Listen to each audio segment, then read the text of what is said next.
Hey, my name is Sean. Welcome to Echoes in Eternity Bourbon.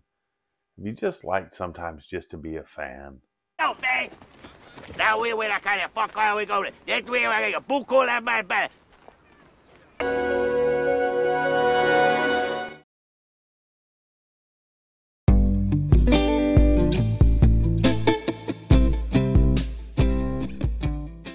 So, couple things today. First is I'm going to be going over this bourbon.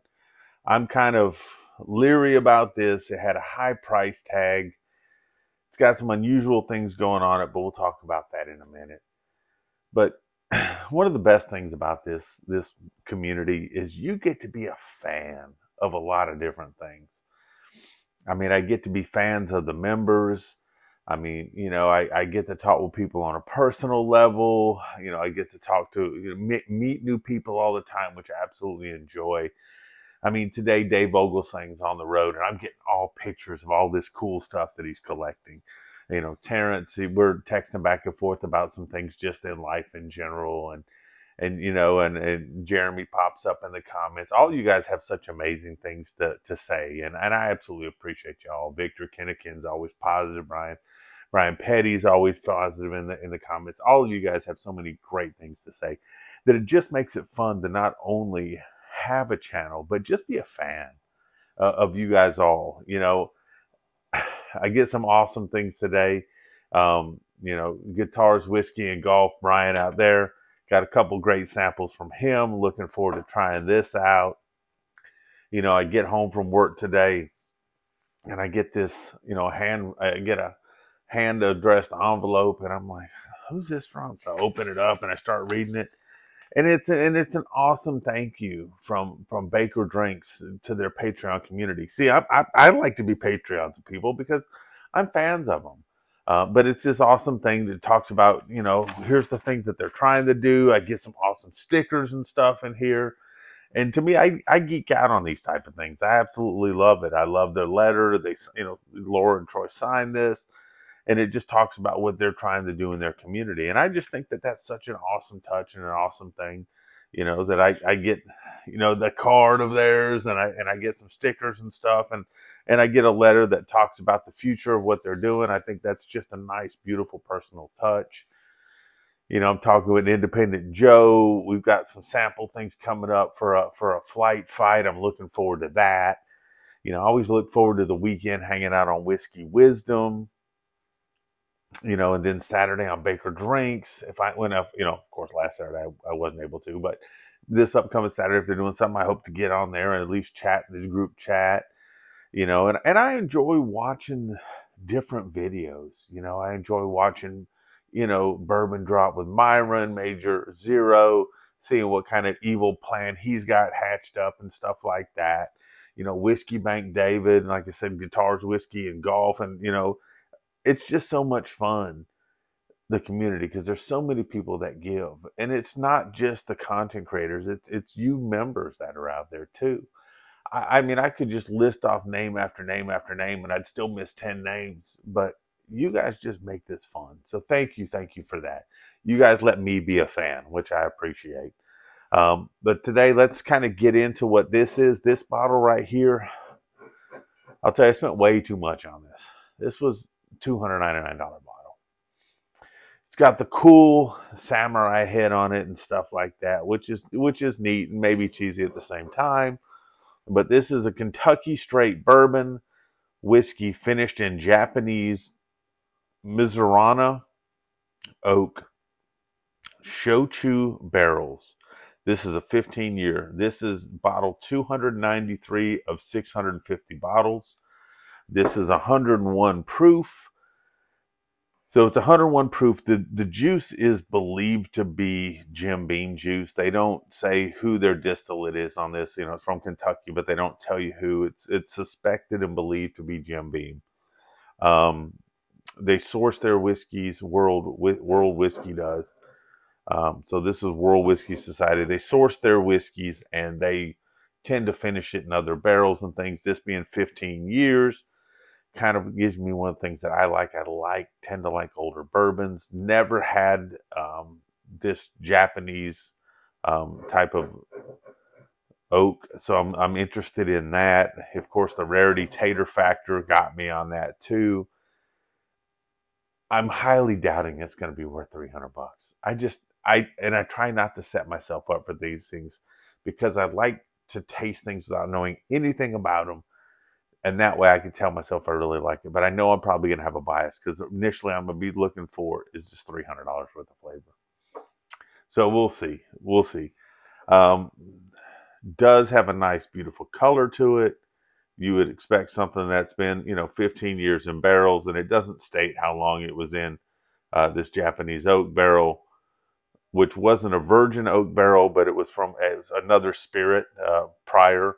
And I know that these new oak barrels, when they have these, I had to research that because I don't know anything about it. Said that the brand new barrels are like $6,000, which I can understand why there's a lot of cost in it, but it had been one that already had a different spirit in it. So I don't know how much that may have brought that barrel cost down, but it's still an expensive barrel to finish something in.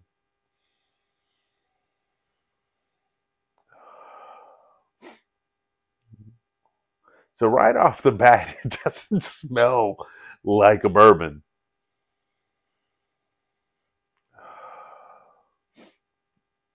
I'm getting a lot of herbal type of notes, floral type of notes.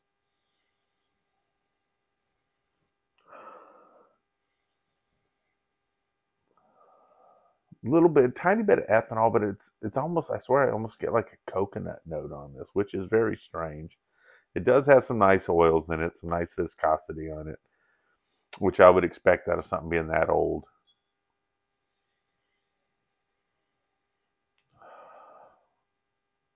But this kind of reminds me of like a fruity, coconutty, almost kind of like a candy bar type of thing going on there. Even getting deep down in it. It's just got a different type of smell to it. This is strange.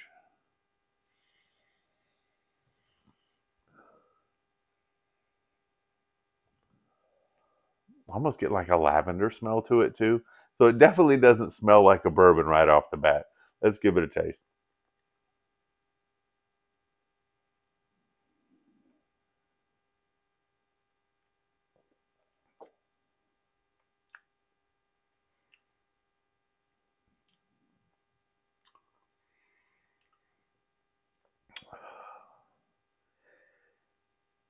I try to be a very positive person, but I just wasted $300. You are not going to hear that out of my mouth a lot. This is just not for me. Wow. Wow.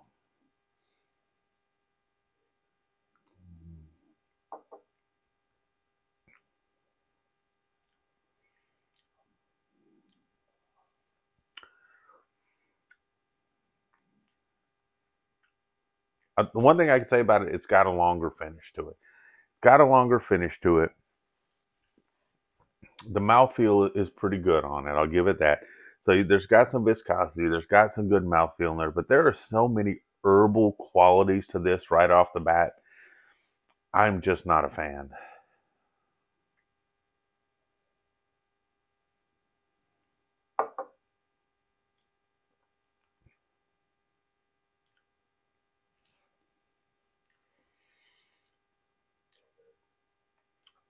Okay, now the third sip in isn't as bad as the first, and it isn't as bad as the second, so it's getting a little bit different. It does have some rye to it. It's got a little bit of a pepper to it. It's almost like an herbal tea is kind of what this is kind of reminding me of.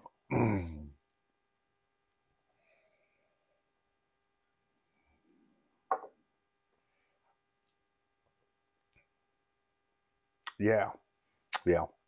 That fourth sip wasn't as good as the third sip.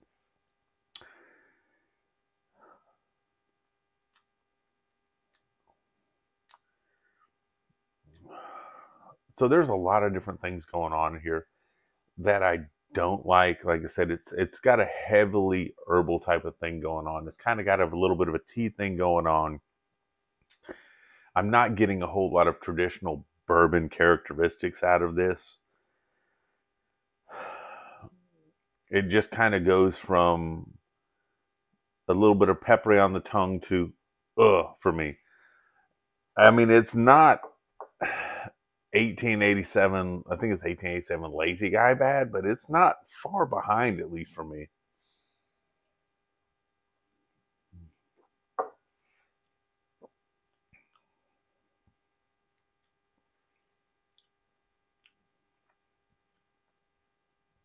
Y'all have to look into this Mizurana Oak more, but definitely not a fan. Too much herbal for me. It just kind of tastes like bad herbal medicine, and it just kind of lingers for a while. The sweet's not very good on it. The mouthfeel and the finish, they do have nice mouthfeel and finish, I'll give it that. But it does not taste like a bourbon. It tastes like I'm drinking some kind of a cough medicine that someone decided they were making some kind of holistic cough medicine, and they kind of put every herb that no one would like into it and said, drink this, and it'll make you feel better in the morning. But it tasted like hell to get you there.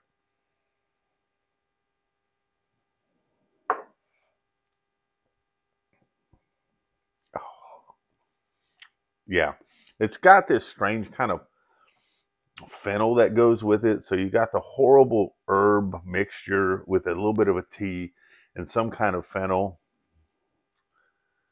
I don't know how I'm going to give this thing away, but I'll figure out a way. So, best advice I can give to you, don't ever buy this bottle. Try it at a bar or from some sucker like me that's bought it first to see if this is really the path of destruction you want to go down to.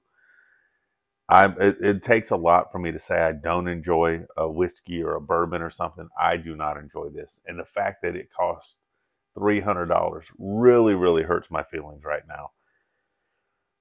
It may even hurt my feelings worse. I sent a pour of this out to a friend, and I don't know if they're going to consider me a friend after they try it. So, Terrence, I'm looking at you. Sorry about that. I'll let you know. If you want to just sniff it, have a sip and drain pour it, I'm fine with that. But I don't have a lot of redeeming qualities in this one. If this would have been a $20 bottle, I could have said, okay, I'll find something to mix drinks with it. But for being a $300 bottle, golly, I just feel like P.T. Barnum was right, and a sucker was born every minute, and a tater has arrived.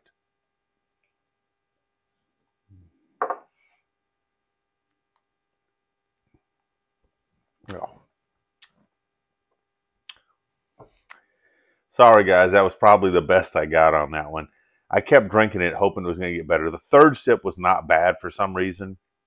Wow, and this last sip, I get this kind of like coconut thing on the back. But that's the only time I've got it. But it's very subdued. Doesn't taste like a bourbon. Tastes like some kind of herbal medicine that someone's telling you that you need to have. It's going to change your life, but it really hurts like hell to get it down. Just not my thing. If anyone's ever had this 15-year, let me know if it's their thing.